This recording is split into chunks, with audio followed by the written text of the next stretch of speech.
cool. But some Melusines choose to live in the court of Fontaine because it's so much more convenient. This is our stop. Oh, we've arrived. But I haven't even finished chatting with Abel yet.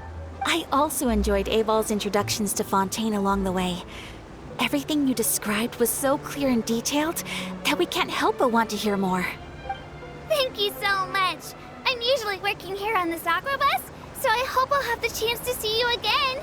There are still many more places I'd like to introduce to you.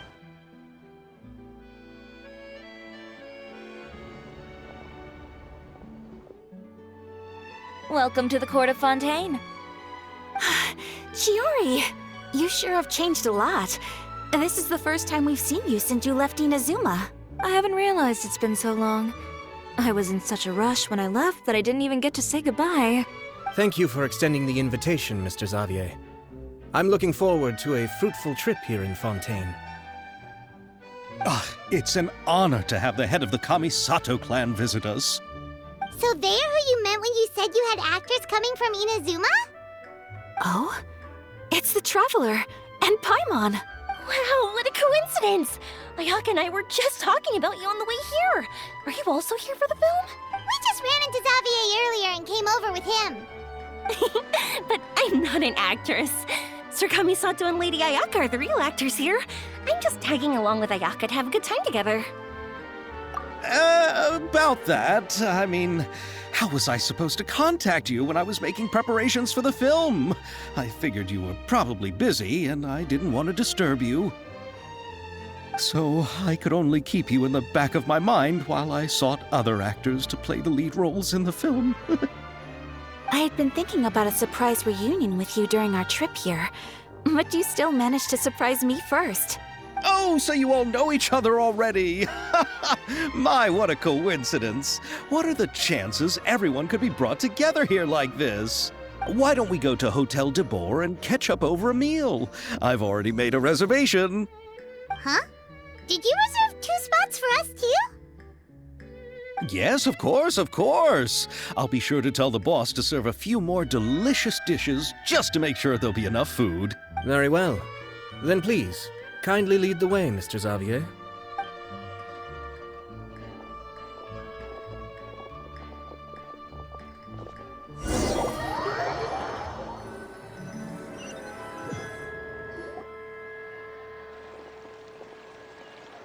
Wow, the buildings in Fontaine are so tall.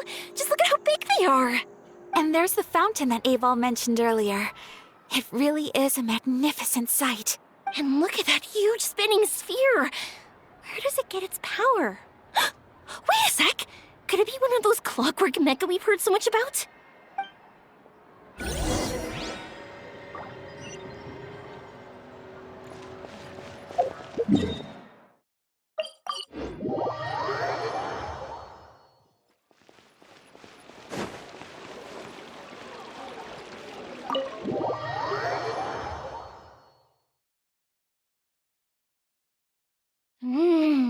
So this is what food from Fontaine is like. It sure is different from what we have in Inazuma. How should I describe it? It seems like you have to go through a lot more steps to make them. And the flavor has many layers too. Yes. When I first went to Inazuma, I actually thought the food there tasted a little too bland. It took some time for me to get used to it. Let's get back to the purpose of this trip for a moment, shall we? How have preparations for the film been coming along, Mr. Xavier? Well, I've already assembled most of the film crew. A lighting specialist, a prop manager, and a costume designer. I've also bought the copyrights from the novel's author. Oh, it's called The Two Musketeers, right? I read the script you sent me on the way here. The story is pretty good.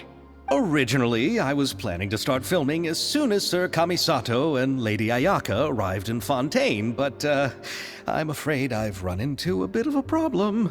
Oh? What is it? It has to do with the film's investor, Mr. Morris. He suddenly informed me this morning that he's encountered some financial trouble and will be unable to release to me the amount of funding agreed upon. It's said that Fontaine's legal system is well developed. If he has violated the contract, then can't you simply take him to court over the matter? Well, I'm still more concerned about filming. Even if I were to take him to court, I'm afraid it would take months before the case could even be heard. Then, is there a way we could raise funds ourselves to solve the problem? I've considered that option too, but unfortunately, it's difficult to gather such a large amount of mora on such short notice. Besides, we have to consider the film festival's submission deadline. Mr. Xavier, if Ayaka and I were willing to perform for free, would that resolve the problem you are currently facing? What? No, out of the question. To have you come all this way just to act for free? Oh, no, that won't do. There's no need to worry, Mr. Xavier. My brother and I had actually intended to work for free after receiving your invitation. Inazuma has only recently reopened its borders, and needs to strengthen its relations and cultural ties with other nations. We didn't have many collaboration projects with Fontaine in the past, so we hoped this trip would serve as a good start for the future. Indeed. You could say that's the real reason why the Yashiro Commission agreed to come to Fontaine. I understand, but having you two act for free just doesn't seem right. Not at all. While we're officially here to conduct a cultural survey of sorts, we must express our sincerity if we want to establish formal cultural ties with your nation. This film will serve as proof of friendly cooperation and cultural exchange between Inazuma and Fontaine. It's my hope that the film can be finished and released as smoothly as possible.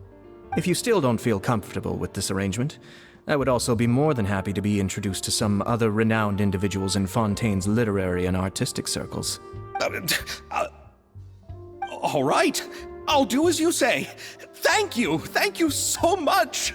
I'll make sure to cobble together enough mora now, even if it means selling my house, my camera, and every single family heirloom. Come on now, no need to go that far. I'll also help you out as a brand sponsor. Me too. Even though I didn't bring much more to spend on this trip, it's still better than nothing. You are too kind, all of you. I really don't know how to... Ew. Alright, enough about that. Now that we have Xavier's savings, my support, and 2 leads who are willing to act for free, I think we will be able to make this happen. So, instead of Mora, you'll help with filming and production. Oh, but how can we help with that? We don't know much about making a film. Alright, pull yourself together, Xavier. Tell us if there are still any open positions left among the crew. All right. Let me think. We still need a camera operator, a clapper loader, and someone to manage logistics. I originally wanted to personally serve as director, but I've been too busy working as the producer. So the positions of director and director's assistant will also need to be filled. Paimon knows what the director and the logistics support person do, but what's a clapper loader? The clapper loader is responsible for using the clapper board to record and organize the information of each shot when the camera operator begins shooting. The work requires both patience and careful attention to detail. A clapper board? Oh, you mean the thing they hold that goes clap whenever they start filming? Yes, that's right. Are you interested in that job? For sure! Paimon's always wanted to try that. Alright, then you'll be our clapper loader. I can find someone from the store to help with logistics. What do you think, Xavier? Oh, fine by me. As for our camera operator, I was thinking of letting the Traveler take the role. Oh, he's great when it comes to using a camera. Paimon can't even count how many things we've taken photos of during our journey. Yes, that's also what I was thinking. I noticed the Traveler had an eye for photography and composition when we worked together previously. I'm sure that's due to the traveler's journey across Teyvat and all the places they've seen. After so many adventures, using a camera must be second nature by now. What do you say, Traveler? Are you interested in the job? Thank you. It really means a lot to me. Come on, friend. Let me give you a big warm hug. So all that's left for us to find is a director and an assistant. Oh, me! I want to be the director's assistant. All we need to do is help the director, right? I can handle that. All right, then all we need is a director. Oh, all the well-known directors in Fontaine are probably also busy working on their own films these days. I'm not sure who will have time to help. Oh, Farina helped out a theater troupe recently by serving as an artistic consultant. She could be a good director, right? Besides, it's not like she has anything else to do right now. Farina? Do you really think Lady Farina would be willing to help us with our humble project? Isn't that the name of Fontaine's Hydro Archon? My brother has already informed me about what happened here in Fontaine. Yep, that's her. She helped out a theater troupe not too long ago, and now she's taking up work as a director. Well, I saw that musical. Her performance was perfect, and the storyboards were also excellent. Don't let her former identity intimidate you. She's the best candidate we can think of right now. You'll never know until you give her a shot. Fine. You're right, Shiori. I'll do anything for the sake of my film. Anything! Then I'll have to ask the Traveler and Paimon to show me the way to Lady Farina's residence. I just hope she'll agree to help. Do you need us to also come along? No, there's no need to trouble you with this. Besides, you've just arrived in Fontaine, and I'm sure there are many places you would like to visit. Just leave this task to me. It's part of my duties as the producer. Very well. Then we'll be waiting to hear the good news. I'll go with you. By the way, you might want to consider bringing a gift. And don't worry, we won't simply drop you off at Farina's place. We know Farina pretty well by now, so having some familiar faces there should help your chances. Besides, the whole thing was our idea in the first place. All right, then I'll start making preparations. As for the gift... A gift for someone who was once seen as the Hydro Archon. I wonder what she would like. I recall that Lady Farina once fancied a clockwork ring, so perhaps I should get another exquisite clockwork contraption for her. Huh? Can't we just bring some desserts, like the Fontinalia mousse? But wouldn't that be a little too cheap? She does like desserts, though. Isn't the Fontinalia festival happening right now? I heard Abel tell us on the Aquabus that Farina introduced the tradition of going door to door and asking for sweets. To do something like that, she must have a real sweet tooth. I agree with Yoimiya. If the gift is too fancy, it might actually make her feel more uncomfortable. Alright then, let's go buy some Fontinalia mousse.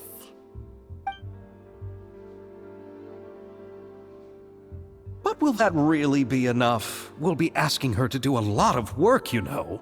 You're right. We need to further sweeten the deal. Huh? You want something even sweeter than Fontinalia mousse? Yes, we'll need a gift that's sweeter than any dessert in the world. But what could that be? Your words of praise.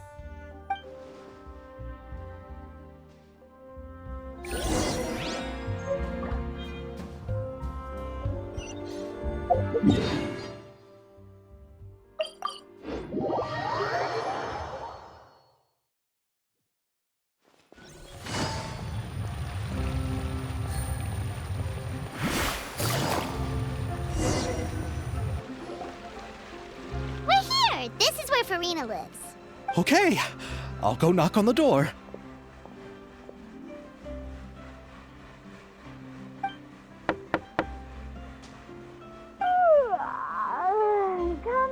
Coming.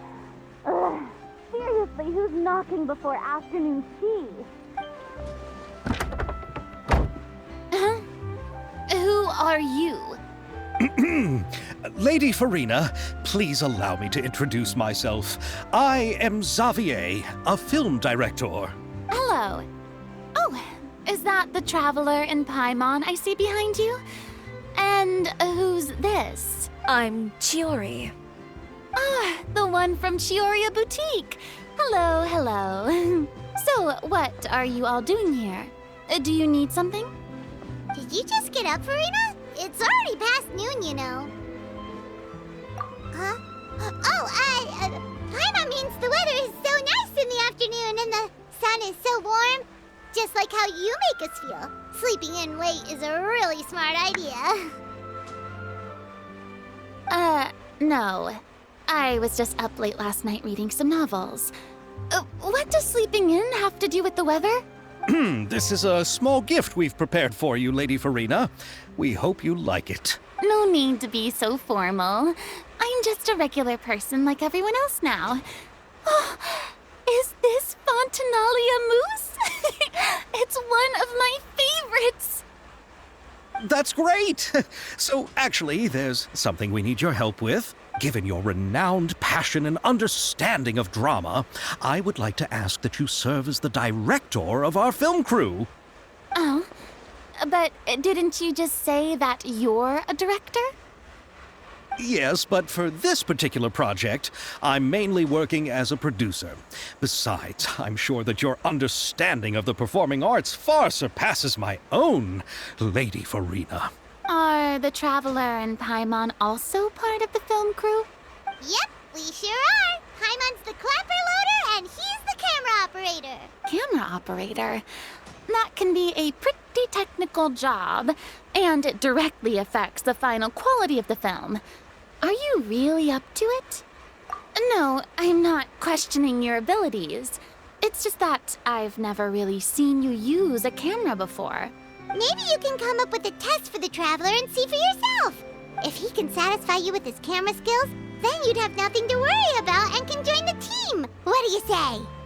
You sure are getting better at rolling with the situation, Paimon. Oh, I do wish to see how skilled the Traveler really is with a camera. All right, how about this? We'll work with what we have. I'll give you some scenarios and see if your work is up to my standards. Very good. It's essential for the camera operator to understand the director's vision. I'll make my decision after seeing your work. Are you ready? I have high standards, you know. Okay, grab the camera and I'll give you a scenario.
Oh, it appears that you have more skill than I thought.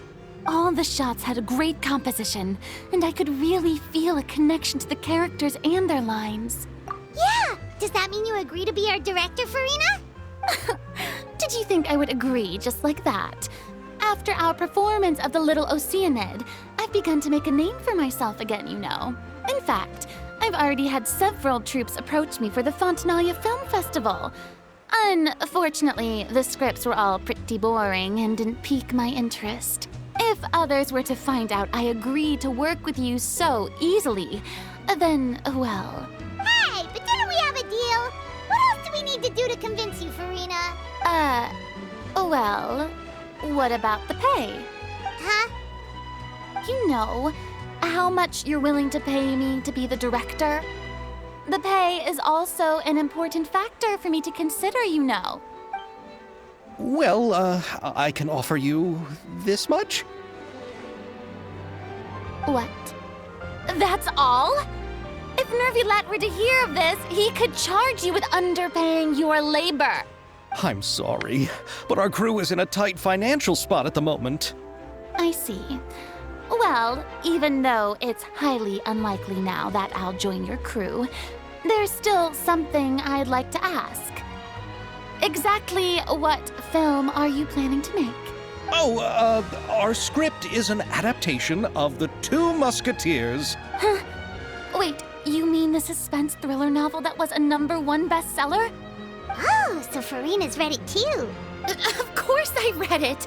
I've always had a keen interest in artistic works that strike a chord with the populace. I see. It all makes sense now. You must have used most of the budget to pay for the copyright. Not really. The novel's author transferred the copyright to me practically for free once he heard that I wanted to make a film adaptation of the story. The lack of budget is due to another issue. He probably just wants to get his name out there. So, Mora isn't the most important thing to him right now. It reminds me of a delivery courier who wears one of my designs while traveling all across Teyvat. I didn't charge her much for the outfit either. The exposure she provides for my brand is well worth it. So, are you a big fan of this story, Farina? Well, it's all right. The pacing of the story is good, but the character relationships could use some work. When I was reading it before, I always felt like some things were left on a rather unsatisfactory note. I have high standards, you know. Ahem, Mr. Xavier, if, hypothetically speaking, I agree to be the director, how much freedom would I have in terms of script revisions and creative interpretation? Oh, as much freedom as you would need. I wouldn't dare doubt the tastes of Fontaine's greatest star. Good. Then I'm free to alter the script as I see fit. Absolutely, no problem.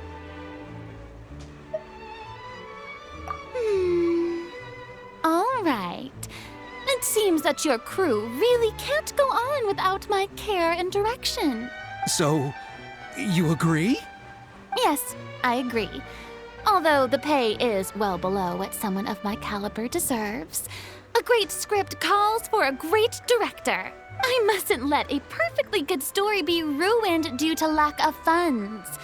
If you have fine cheese and bread, you wouldn't just let it sit on the counter and get moldy just because you lack an oven, right? Oh, Hydro Archon above! I'm not dreaming, am I? Somebody pinch me. There's no more Hydro Archon, you know. And it's still a little early to celebrate. There's a lot that goes into shooting a film. Although the trickiest tasks of finalizing the script and casting the actors have already been taken care of, we'll still need to reserve filming locations. Not to say set up lighting and props. And by the way, since we'll be filming The Two Musketeers, we'll need to find an action choreographer. Ideally, a professional who has actual experience with muskets. Yes, I've thought about this as well. I was hoping that you might know someone who could handle the job. Me? If this was before, I could have simply asked Glorand. But it's already been some time since I last talked to her. Navia can also use firearms, but unfortunately, her style is quite different from that of the characters in the story. Could we ask the Special Security and Surveillance Patrol? Oh, you mean the Special Patrol's musketeers? Yes, that's right. They work with muskets every day. I can't think of anyone more qualified than them. They would be under Nervilette's jurisdiction. Unfortunately, I don't have any connection with them at all. So, in the end, we still have to start by talking to Nervilette. No need to go to all that trouble. I know their Captain Chevres. Oh, you do? Wait, Chiori, how do you know the captain of the Special Patrol's musketeers?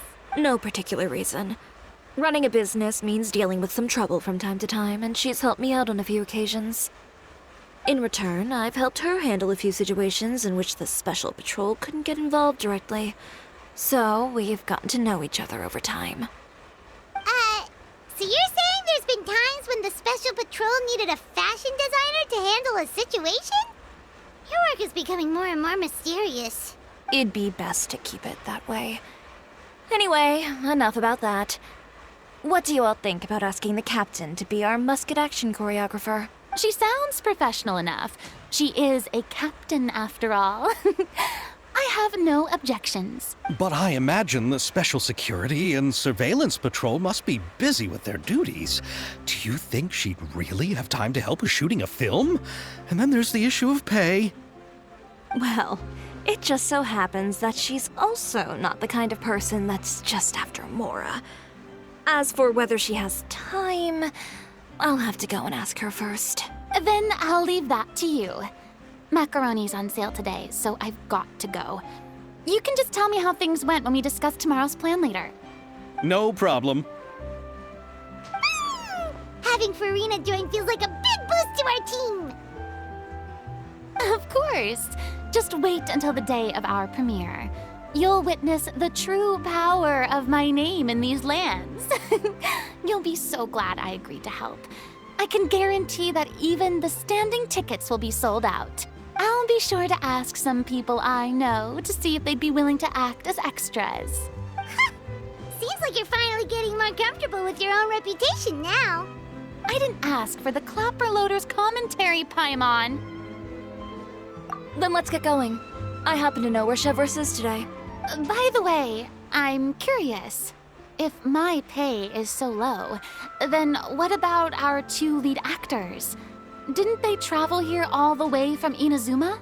Actually, they told us that they see the trip as part of a cultural exchange, so they didn't ask for any pay.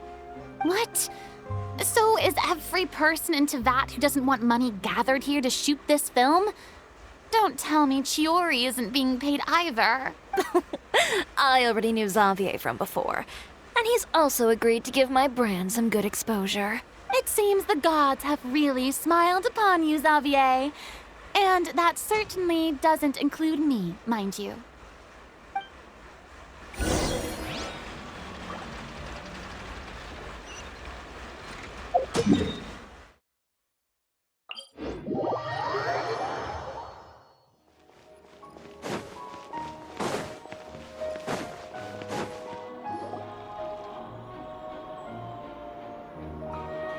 All right, this is the place. But where's the captain? There's hardly anyone around here. She's over there. The one with an eye patch reading in front of the newsstand. Oh, her! Paimon could tell there was something different about her. She seems kinda intimidating. Please wait here for a moment. I'll go fetch her. She's working now, so you might not want to get in her way. Working? But isn't she just standing there and reading a novel? Just trust me. Oh, alright, let's see what happens then. Chiori sure is a mysterious person.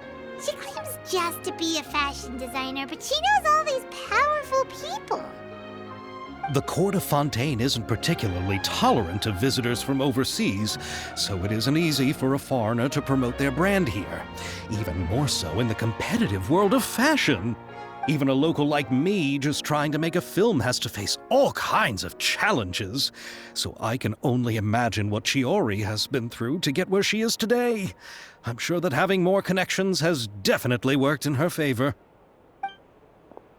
Reading on the job? Detective novel. One main character? No. Multiple. Branching storylines. I see. How's the plot coming along?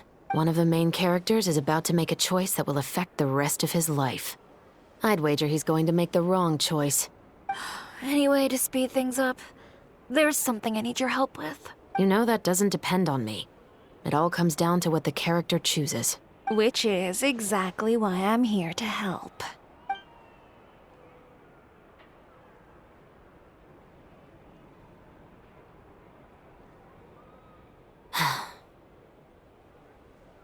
All right. It appears he made the wrong choice in the end. Halt! Huh? What's going on? Hand over whatever you're holding. Oh, it's just a book. I didn't buy anything else. Then I'm sure you wouldn't mind letting me have a look. Excuse me, officer. I don't mind you standing around here, not purchasing anything, but I'd prefer if you didn't disturb my customers. It's bad for business, you know? Don't give me that act. You won't be able to get off so easily either. I am Shavras, captain of Fontaine's Special Security and Surveillance Patrol. I will say this one last time. Hand over whatever you're holding at once. And before you do anything unwise, let me remind you that I'll have you on the ground before you can even think about making a run for it. All right. I'll give it to you. But please let me say something first. If there's any contraband in that book, then the shopkeeper here is the one who slipped it in. I don't have anything to do with this. Why, you trying to leave me on the hook, huh? You were the one who said you wanted it. Save it for the interrogation room. Take them away, Letelier.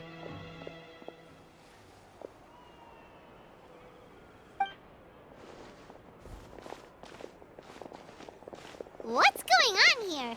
1 second you're reading a book and the next you're escorting people away! And who are... Oh! Aren't you the traveler who's been all over the papers recently? Chiori, I'm assuming what you wanted to ask me about has to do with them, right? Maybe I can let you in on what's happening then. Now that Vacher has been brought to justice, no new shipments of synth will be made and distributed to sellers. The Fontaine guards have been busy collecting the remaining synths still circulating on the market. Thanks to a tip from our reliable source here, this should be the very last batch. Oh, so you were pretending to read a book in order to catch the bad guys! Oh, Paimon almost forgot to introduce ourselves. Paimon is Paimon, and this is the Traveler and Xavier! Hey, I'm Shavras. You probably already heard me introduce myself, so I won't bother repeating it. Yeah, why didn't you make a move as soon as you had the chance? Were you worried that my intel wasn't accurate? No, I wanted to see if the shopkeeper would turn himself in first. All he had to do was come up to me and say that he didn't know where the synth had come from. If he did that, then I wouldn't have had to press charges on him. He had the whole day to turn the synth over to Shavras. But instead, the moment I came up and blocked Shavras' line of sight, he took the opportunity to sell it off. Yep, he made the wrong choice, even though the right choice was right there in front of him. But you knew they wouldn't make the right choice. Yeah, I knew. I was just hoping I'd be wrong for once. Enough about that, though. What did you want to ask me about? Oh, you see, it's like this.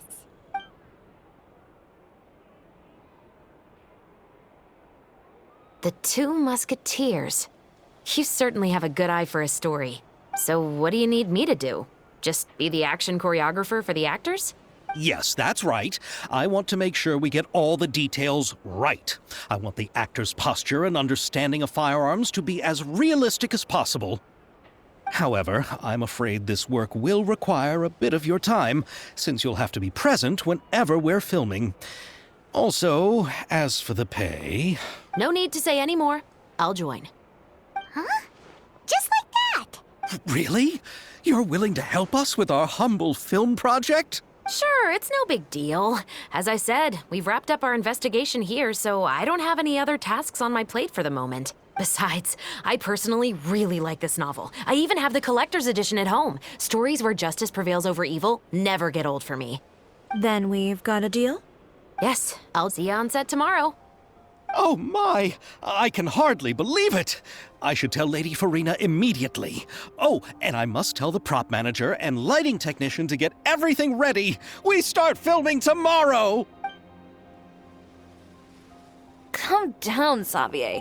The film is going to take more than just a day to finish.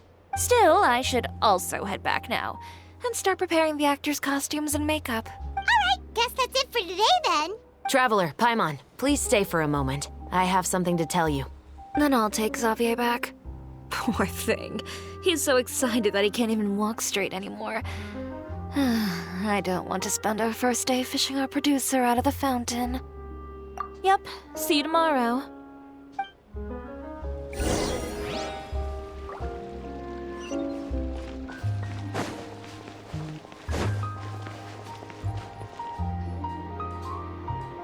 So what did you want to tell us, Chevres?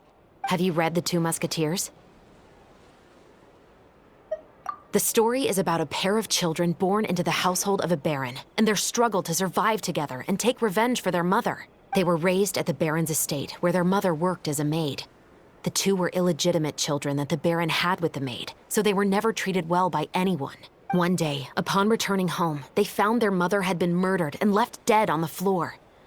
It was quite evident that the culprits were the other members of the baron's household, who never had any kind words to say to them. However, the baron was able to exert his influence and keep the whole thing under wraps.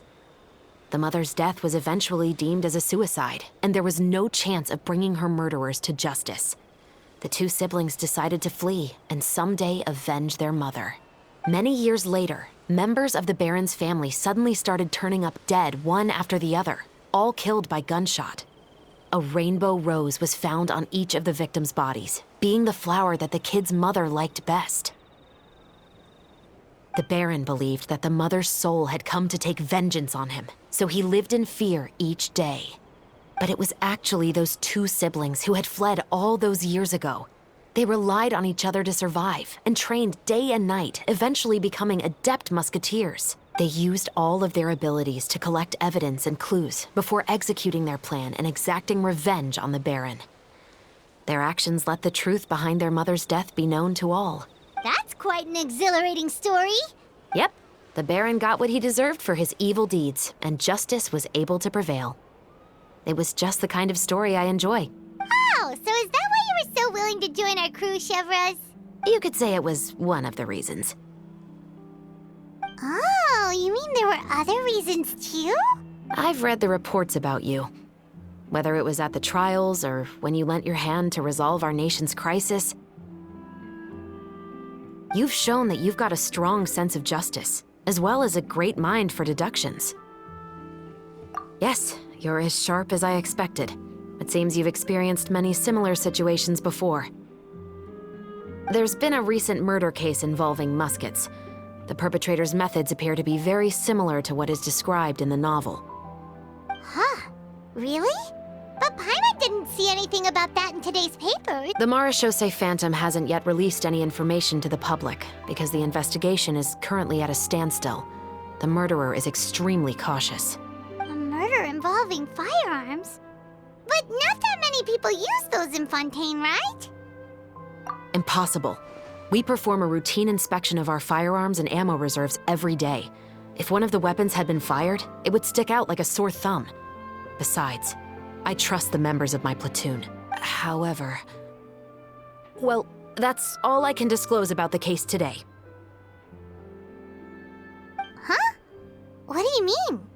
I hope you all can go back and get some shut-eye. You can decide tomorrow whether or not you'd like to join the investigation with me.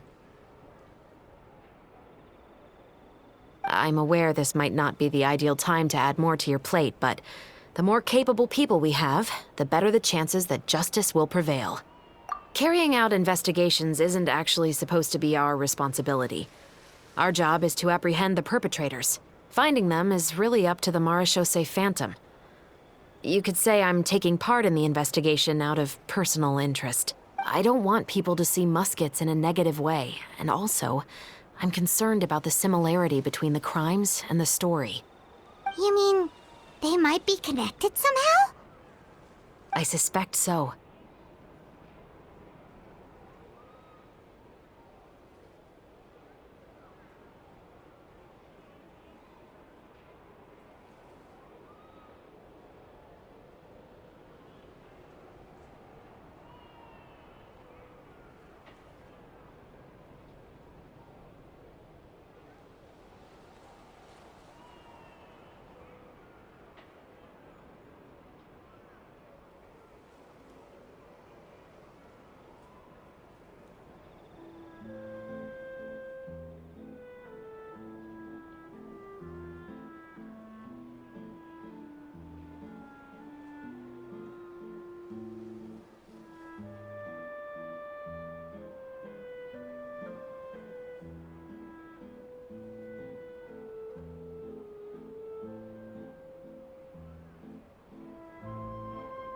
Just to make myself clear, this is not an order, nor is it a deal of any kind.